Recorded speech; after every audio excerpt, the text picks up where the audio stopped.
Crecí en un hogar donde nunca hubo abrazos, solo reproches y desprecio que me marcaron más de lo que quise aceptar. Pero un día entendí que no merecía cargar con cadenas ajenas y, con la frente en alto, me fui sin volver la vista atrás, lista para escribir mi propia historia lejos de su odio. Ella me crió con odio, y yo me fui sin mirar atrás. La memoria de mi infancia no tiene colores cálidos, es una paleta de grises y azules fríos, como los de un amanecer de invierno que nunca llega a calentar.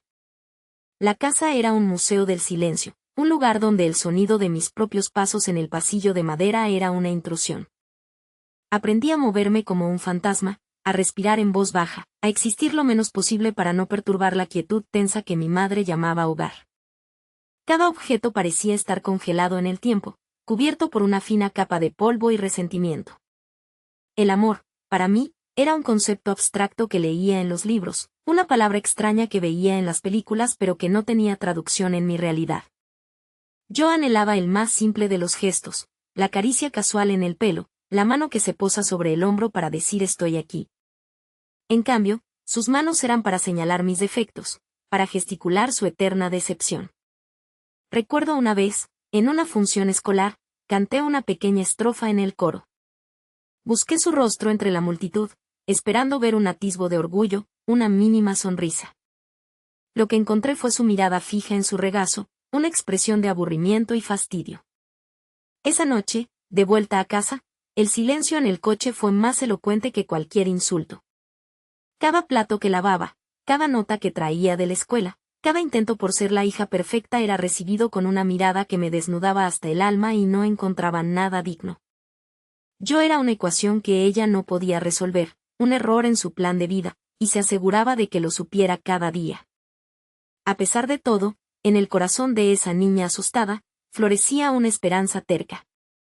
Creía que si me esforzaba un poco más, si era un poco más silenciosa, un poco más obediente, un poco más invisible, un día el muro de hielo que la rodeaba se derretiría y encontraría a la madre que yo imaginaba que se escondía detrás.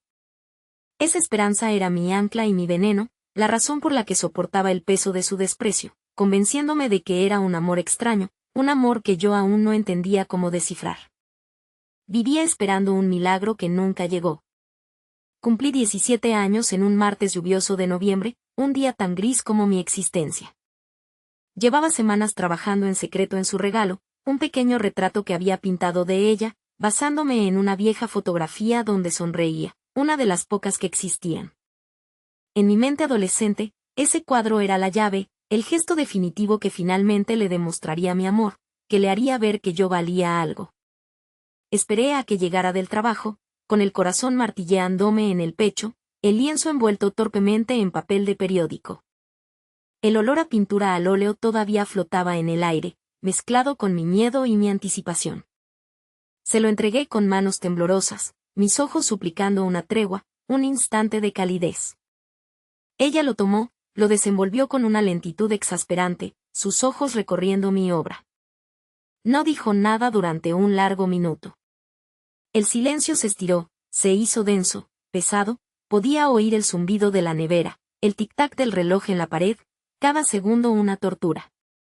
Finalmente levantó la vista, no hacia mí, sino hacia el cuadro. Y entonces, con una voz tan cortante como un trozo de vidrio roto, dijo, ¿esto es lo que haces con tu tiempo? ¿Perderlo en tonterías?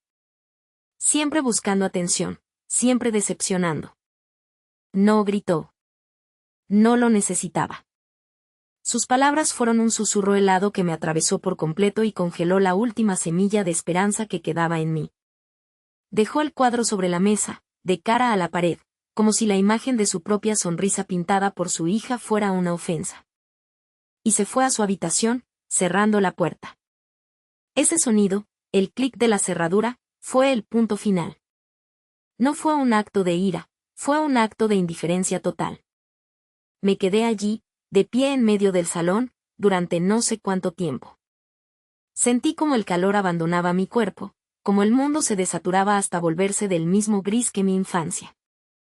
En ese momento entendí que yo no era una hija para ella, era un espejo en el que no quería mirarse. El golpe no fue el rechazo al regalo, fue el asesinato de la ilusión.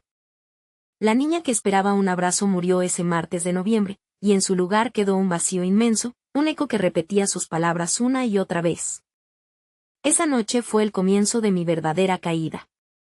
Los años que siguieron fueron una lenta inmersión en la oscuridad. Me fui de casa para ir a la universidad, pero me llevé su fantasma conmigo. Su voz se había convertido en mi monólogo interior, el narrador cruel de mi vida que señalaba cada error, que se burlaba de cada intento de felicidad. Me sentía fundamentalmente defectuosa, indigna de amor, una impostora en el mundo de los afectos. Tuve un novio, David, un chico amable y paciente. Él veía algo en mí que yo era incapaz de ver. Intentó derribar mis muros con cariño, con palabras de afirmación. Pero yo era un pozo sin fondo. Cada cumplido que me hacía rebotaba en la coraza de mi inseguridad. Cada vez que se acercaba demasiado, yo encontraba una manera de alejarlo, de crear un conflicto de la nada, de demostrarle que yo no era digna de su amor. Lo dejé una tarde de primavera, con una excusa absurda, porque el pánico a que él descubriera lo rota que estaba era más fuerte que mi amor por él. Lo vi marcharse con el corazón roto, y una parte de mí se sintió aliviada de volver a la familiaridad de mi soledad. Me rodeé de muros, construidos con los ladrillos de su desprecio, y viví dentro de esa fortaleza creyendo que estaba a salvo, cuando en realidad estaba prisionera. Toqué fondo en mi 25º cumpleaños. Estaba sola en mi pequeño apartamento, mirando por la ventana como la gente reía en la calle, como las parejas caminaban de la mano. Sentí una soledad tan profunda, tan abismal, que me ahogaba. Era un dolor físico, una presión en el pecho que me impedía respirar. La ciudad zumbaba de vida ahí fuera, pero dentro de mi apartamento el único sonido era el de mi respiración entrecortada. Me miré en el espejo y no reconocí a la mujer que me devolvía la mirada. Sus ojos estaban vacíos, su rostro era una máscara de tristeza. Y en ese reflejo, vi a mi madre. Vi su misma amargura, su misma soledad. Y me aterré. El terror fue tan intenso que me sacudió por completo. Me di cuenta de que me estaba convirtiendo en ella, en la persona que más daño me había hecho. La idea de vivir el resto de mi vida en esa prisión emocional, de heredar su infelicidad, fue insoportable. En ese abismo de desesperación, surgió una pregunta diminuta, casi inaudible: ¿esto es todo? ¿Vas a dejar que ella gane?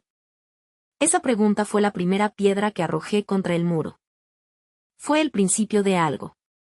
Un día, sentada en un banco del parque, vi a un niño pequeño tropezar y caer. Su madre corrió hacia él, lo levantó, lo abrazó con fuerza y le susurró al oído mientras le limpiaba las lágrimas. No había reproche en su mirada, solo amor incondicional, una preocupación pura y genuina. Y por primera vez, al ver esa escena, no sentí la punzada de la envidia, sino una revelación. Observé cada detalle, la forma en que ella apartaba el pelo de la frente del niño, la suavidad de su voz, la seguridad que transmitía ese simple abrazo. Y en ese instante, como un relámpago, lo entendí todo: el problema nunca había sido yo. El vacío no era mío, era de ella. Las cadenas que me ataban no las había forjado yo, las había heredado. La incapacidad de amar no era un defecto en mí, era una herida en ella. Y en ese mismo momento, tomé una decisión. Decidí que no llevaría su carga ni un segundo más. Esa revelación fue mi punto de inflexión, el faro que me guió fuera de la oscuridad. La decisión de sanar fue el acto más valiente de mi vida. Fue un camino largo y arduo, un ascenso por una montaña escarpada lleno de tropiezos. Empecé a ir a terapia. La primera sesión fue aterradora. Las palabras se atascaban en mi garganta, acostumbrada a tragarme el dolor. Pero mi terapeuta fue paciente, y poco a poco, empecé a desentrañar la maraña de mi pasado. Aprender a decir te quiero frente al espejo fue uno de los ejercicios más difíciles y liberadores que he hecho jamás. Al principio, la frase sonaba extraña, falsa. Pero la repetí cada día, como un mantra, hasta que un día, la sentí de verdad. Cada día era una pequeña batalla contra la voz de mi madre en mi cabeza. Hubo días en que perdía, días en que la oscuridad amenazaba con volver a tragarme. Pero por cada paso atrás, daba 2 hacia adelante. Empecé a permitir que la gente se acercara. Conocí a Clara en una clase de cerámica. Era cálida y divertida, y no se dejó intimidar por mis muros. Me invitó a salir, me incluyó en su círculo de amigos, y lentamente, aprendí lo que significaba la amistad incondicional. Aprendí que se podía estar en desacuerdo sin que eso significara el fin del mundo, que se podía ser vulnerable sin ser juzgada.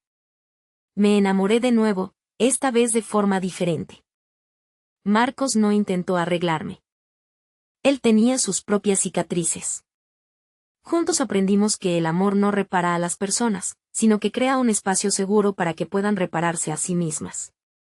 Fue con el que experimenté mi primer abrazo de verdad, uno que no pedía nada a cambio, uno que simplemente decía estás a salvo. Encontré mi pasión en la jardinería. Convertí mi pequeño balcón en un oasis verde. Meter las manos en la tierra, plantar una semilla y verla crecer se convirtió en la metáfora de mi propia vida. Había plantas que no sobrevivían, plagas que combatir, tormentas que soportar. Pero con cuidado y paciencia, la vida se abría paso. Yo también estaba aprendiendo a nutrirme, a darme la luz y el agua que necesitaba para florecer, lejos de la sombra que me había cubierto durante tanto tiempo. Estaba construyendo, por primera vez, un hogar dentro de mí. 8 años después de irme, regresé. No volví buscando una disculpa ni una explicación. No volví para confrontarla. Volví por mí.